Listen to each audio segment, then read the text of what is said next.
جل کی طرف سے کلام کرتے ہیں اور اپنی طرف سے آپ کی زبان مبارک تب تک نہیں ہلتی جب تک مالک عز و جل آپ پر وحی نہیں کر دیتا. وَمَا يَنطِقُ عَنِ الْهَوَىٰ إِنْ هُوَ إِلَّا وَحْيٌ يُوحَىٰ. فرماتے ہیں تاریخ میں نگاہ دوڑائیں تو معلوم ہوتا ہے کہ اب تک کوئی مجدد کامل پیدا نہیں ہوا. قریب تھا عمر بن عبدالعزیز رحمہ اللہ اس منصب پر فائز ہو جاتے مگر وہ بھی کامیاب نہ ہو سکے. ان کے بعد جتنے پیدا ہوئے سب نے جزوی طور پہ تھوڑا تھوڑا کام کیا. مکمل مجدد کا راستہ ابھی تک خالی ہے.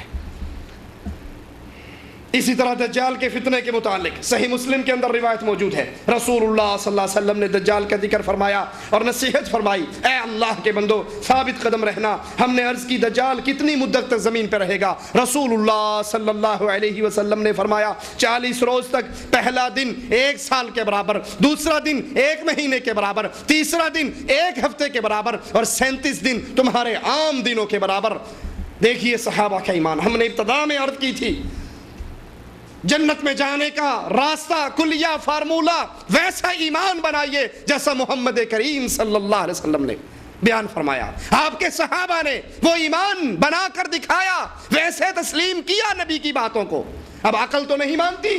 جیسے سید صاحب کی عقل نے صحیح بخاری کی اس حدیث کا انکار کر دیا کہ حدیث ٹھیک ہے، صحیح بخاری میں ہے، تمام محدثین بیان کرتے ہیں، لیکن عقل پکار رہی ہے. اب اسی طرح عقل یہاں بھی نہیں مانتی. کیسے ہو سکتا ہے کہ 1 سال میں سورج غروب ہی نہ ہو؟ 1 سال سورج نکلا رہے؟ عقل تو نہیں مانتی.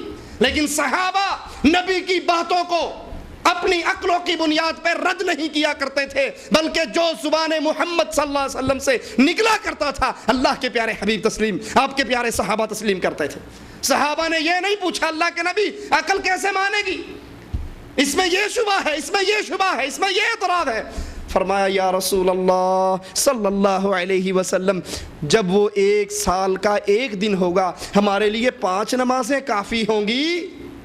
1 دن کی 5 نمازیں پورے سال میں کافی ہوں گی. اللہ کے نبی صلی اللہ علیہ وسلم نے فرمایا نہیں، تم اوقات کا حساب لگا کر پورے سال کی نمازیں پڑھنا.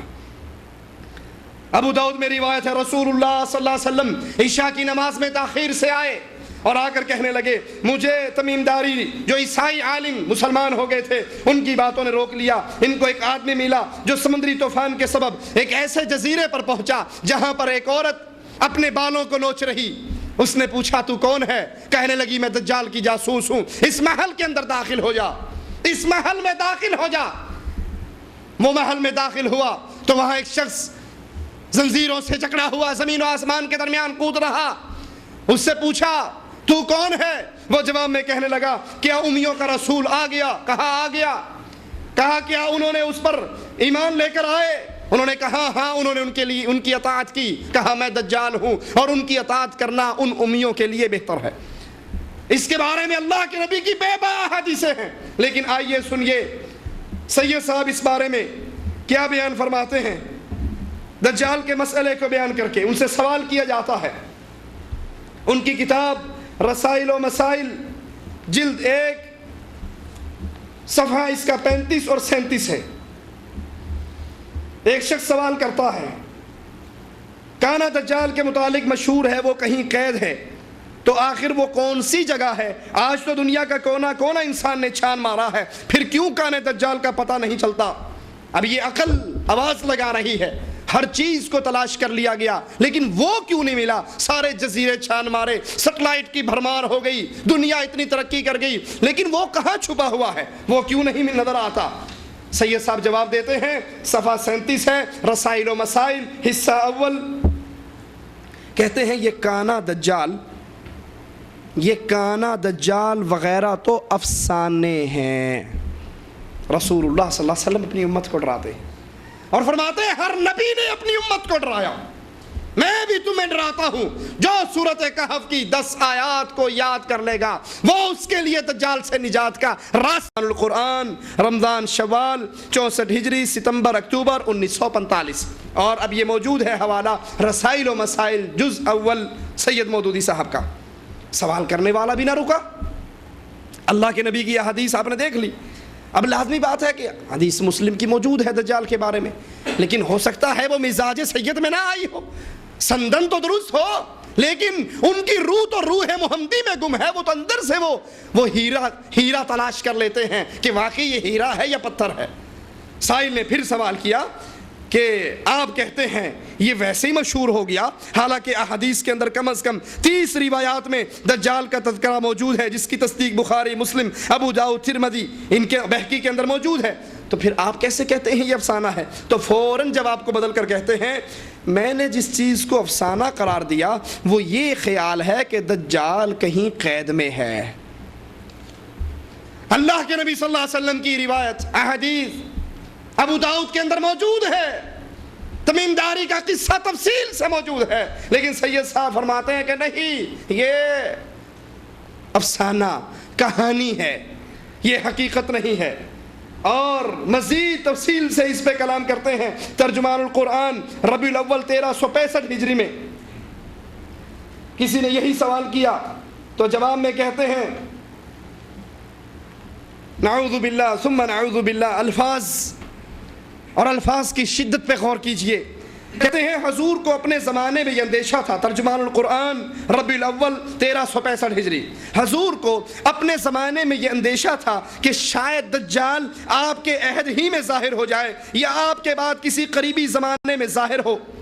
حدیث میں آتا ہے نا، اللہ کے نبی صلی اللہ علیہ وسلم گھر میں آئے، حضرت عائشہ بڑی پریشان تھی، پوچھا کیوں پریشان ہو؟ جواب میں فرماتی ہیں میں دجال کے فتنے کو یاد کر کے پریشان ہوں۔ آپ نے فرمایا پریشان نہ ہو، اگر وہ میری زندگی میں آ گیا تو میں سارے مسلمانوں کی طرف سے اسے اکیلا کافی ہوں، اور اگر میرے بعد آیا تو مکہ اور مدینے میں وہ داخل نہیں ہو سکتا۔ اس سے حفاظت کے ذریعے یہ ہے کہ تم سورۃ کہف کی آیات کو پڑھو، مسلمانوں کو چاہیے اس کے ساتھ، یہ پوری تفصیلات ہیں اللہ کے نبی صلی اللہ علیہ وسلم کی۔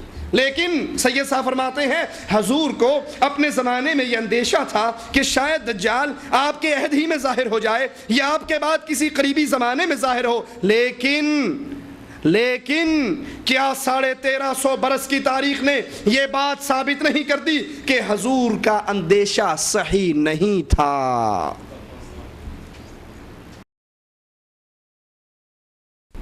کیا 1350 برس کی تاریخ نے یہ ثابت نہیں کر دیا کہ حضور کا یہ اندیشہ صحیح نہ تھا؟ اب ان چیزوں کو اسی طرح نقل و روایت کیے جانا کہ گویا یہ بھی اسلامی عقائد ہیں۔ الفاظ کے زہر پہ غور کیجئے، اور اللہ کے لیے بڑے ادب و احترام کے ساتھ عرض کرتا ہوں، سید صاحب کا احترام کرتے ہوئے، ان کے ماننے والوں کا احترام کرتے ہوئے، ان کا احترام اپنی جگہ پر، لیکن جب بات رسول اللہ صلی اللہ علیہ وسلم کی آتی ہے، کائنات کی ہر ہستی کو تو چھوڑا جا سکتا ہے، محمد کے فرمان کو نہیں چھوڑا جا سکتا صلی اللہ علیہ وسلم۔ پھر عرض کر دوں، چڑھانا مقصود نہیں، چھیڑنا مقصود نہیں، طنز کرنا مقصود نہیں، مقصود یہ ہے کہ جو محمدی جرنیلی راستے سے پیچھے ہٹا ہے وہ بھائی یو ٹرن لے کر دوبارہ اس راستے پہ چل جائے، وہ دوبارہ رسول اللہ صلی اللہ علیہ وسلم کی اتباع پر آ جائے، ان عقائد کو تسلیم کرے جو کتاب اللہ اور سنت رسول اللہ صلی اللہ علیہ وسلم میں موجود ہے۔ کسی کی عقل میں نہیں آتے تو ان کی عقل آپ کی اور میرے لیے دلیل نہیں ہے، ہمارے لیے دلیل ہے جو آیت میں نے ابتدا میں پڑھی، اتبعوا ما انزل الیکم من ربکم ولا تتبعوا من دونہ اولیاء۔ اتباع کرنی ہے تو صرف محمد رسول اللہ کی، اور اس پہ جو اللہ نے نازل کیا ہے منزل من اللہ شے کی اتباع کرنی ہے، اس کے علاوہ ولا تتبعوا من دونہ اولیاء، کسی دوست کی، کسی پیارے کی، کسی سید کی، کسی شیخ کی، کسی ولی کی، کسی پیر کی اتباع آپ کی اور میرے لیے ضروری نہیں۔ ہمارے لیے نجات کے لیے جس کی اتباع ضروری ہے وہ محمد رسول اللہ صلی اللہ علیہ وسلم۔ کہتے ہیں کہ اب ان چیزوں کو اسی طرح نقل و روایت کیا جانا کہ گویا یہ بھی اسلامی عقائد ہیں، نہ تو اسلام کی صحیح نمائندگی ہے اور نہ اسے حدیث کا صحیح مفہوم کہا جا سکتا ہے۔ جیسے کہ میں عرض کر چکا ہوں، اس قسم کے معاملات، غور کیجئے اللہ کے لیے، اس قسم کے معاملات میں نبی کے قیاس و گمان کا درست نہ نکلنا، اس قسم کے معاملات میں نبی صلی اللہ علیہ وسلم کے قیاس و گمان کا درست نہ نکلنا ہرگز نبوت، منصب نبوت پر طعن کا موجب نہیں ہے۔ اگر یہ بات اللہ کے نبی صلی اللہ علیہ وسلم کی ثابت نہیں ہوئی، ترجمان القرآن فروری 1946 اس ترجمان القرآن میں سید صاحب فرماتے ہیں ان امور کے متعلق، دجال وغیرہ کی امور کے متعلق مختلف باتیں حضور سے احادیث میں منقول ہیں، وہ دراصل آپ کے قیاسات ہیں جن کے بارے میں آپ خود شک میں تھے۔ انا للہ و انا الیہ راجعون۔ وہ رسول علیہ الصلاۃ والسلام، وہ رسول علیہ الصلاۃ والسلام جو اللہ کی طرف سے اس شریعت کو اللہ کی مخلوق تک پہنچانے کا پابند ہو، جس میں شریعت اللہ اتار رہا ہو، جو خالی پیٹ پہ پتھر باندھے ہوئے پتھر پہ وار کرے اور کہے مجھے روم کی کنجیاں عطا کر دی گئی، وہ رسول صلی اللہ علیہ وسلم جو اپنے تعاقب میں آنے والے سراقہ سے کہے اس دن تیرا کیا حال ہوگا جس دن تیرے ہاتھ میں کسرا کے کنگن پہنائے جائیں گے، وہ نبی جو اللہ کی طرف سے بولتا ہے، اس کے بارے میں سید صاحب فرماتے ہیں ترجمان القرآن کے اندر کہ اللہ کے نبی خود شک میں تھے، آپ کے قیاسات تھے، آپ کو بھی یقین نہیں تھا ان مسائل کے اندر۔ انا للہ و انا الیہ راجعون۔ اسی طرح امام مہدی کا تعارف رسول اللہ صلی اللہ علیہ وسلم کرواتے ہوئے فرماتے ہیں مہدی ہمارے اہل بیت سے ہوں گے۔ یہاں پہ یاد رکھیے، ایک امام مہدی ہیں جو پیدا ہوں گے اہل سنت کے عقیدے کے مطابق، اور ایک من کے کالے، دل کے کالے، اندر سے کالے، باہر سے کالے، ان کا عقیدہ ہے کہ وہ امام غائب ظاہر ہوگا۔ جو ظاہر ہوگا وہ ایسی غار میں چھپا ہوا ہے کہ علامہ ثانوی ظہیر رحمۃ اللہ علیہ ایک تقریر میں فرمانے لگے کہ میں وہ غار دیکھ کر آیا، اور جب میں نے اس غار کے سائز کو دیکھا تو میں نے آ کر لاہور میں کہا کہ اس سے تو چوہا بھی نہیں نکل سکتا، امام کہاں سے نکلے گا۔ وہ ایک ڈرامہ ہے، یہودیوں کے عقائد کی طرح ایک ڈرامہ ہے امام غائب کا حاضر ہونا۔ یہاں جو امام مہدی کا ذکر ہم کر رہے ہیں، یہ رسول اللہ صلی اللہ علیہ وسلم جن کی طرف اشارہ کر رہے ہیں، نشان یہ بتا رہے ہیں، یہ پیدا ہوں گے، ظاہر نہیں ہوں گے، غائب نہیں ہوئے ہوئے، یہ قرآن ٹھا کر بھاگے ہوئے نہیں، یہ عصائے موسیٰ، یہ انگوٹھی سلیمان لے کر بھاگے ہوئے نہیں، یہ 17,000 والا مصحف فاطمہ اور مصحف علی لے کر غائب نہیں ہوئے، بلکہ یہ پیدا ہوں گے۔ رسول اللہ صلی اللہ علیہ وسلم فرماتے ہیں، ابن ماجہ میں یہ روایت ہے، مسند احمد میں یہ روایت ہے، مہدی ہمارے اہل بیت سے ہوں گے، اللہ تعالیٰ ان کی صرف ایک ہی رات میں اصلاح فرمائے گا۔ امام ابن کثیر رحمہ اللہ لکھتے ہیں اللہ تعالیٰ ان کی طرف متوجہ ہوگا، انہیں توفیق سے نوازے گا، انہیں رشد و ہدایت عطا فرمائے گا، جبکہ وہ پہلے ایسے نہیں ہوں گے۔ ملا علی قاری فرماتے ہیں اللہ ان کے معاملے کی اصلاح فرما دے گا، راتوں رات یا رات کی ایک گھڑی میں ان کی قدر و منزلت کو بلند کر دے گا، حتیٰ کہ اسی رات میں اہل اختیار ان کو خلیفہ ماننے پر متفق ہو جائیں گے۔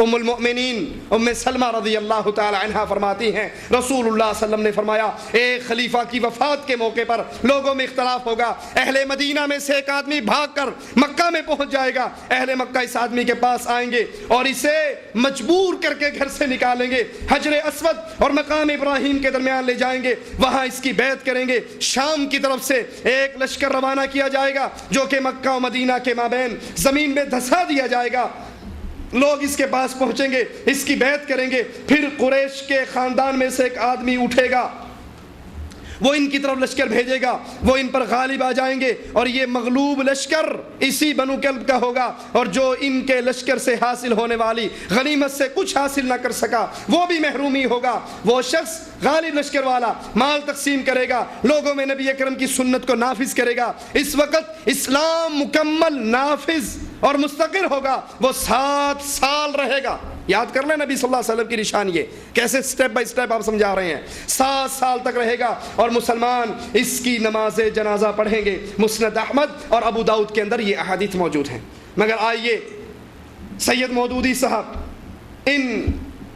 اس احادیث کے بارے میں اور ان عقائد کے بارے میں، امام مہدی کے بارے میں وہ کیا عقیدہ پیش کرتے ہیں۔ تجدید و احیاء الدین ان کی کتاب ہے، صفحہ نمبر اس کا 42 ہے، 42 صفحہ پر اللہ کے نبی صلی اللہ علیہ وسلم کی احادیث کے بالکل الٹ ان کا اپنا مفہوم کیا ہے، سنیے، اور اس کو وہ اپنا مفہوم بھی کہتے ہیں میرا اندازہ یہ ہے، حدیث رسول نہیں کہتے میرا اندازہ یہ، اللہ کے نبی نے فرمایا وہ ہمارے اہل میں سے ہوگا، اہل بیت میں سے ہوگا، ایک رات میں اللہ اس کی اصلاح کرے گا، مدینے سے آئے گا، مکہ کے اندر پہنچے گا، حجر اسود اور مقام ابراہیم پر مسلمان اس کو پکڑ کے اس کی بیعت کریں گے، زبردستی اسے گھر سے نکالیں گے، وہ مسلمانوں کے ساتھ مل کر جہاد کرے گا، 7 سال حکومت کرے گا، پھر وہ فوت ہوگا، مسلمان اس کا جنازہ پڑھیں گے۔ مسلمان جانتے ہوں گے کہ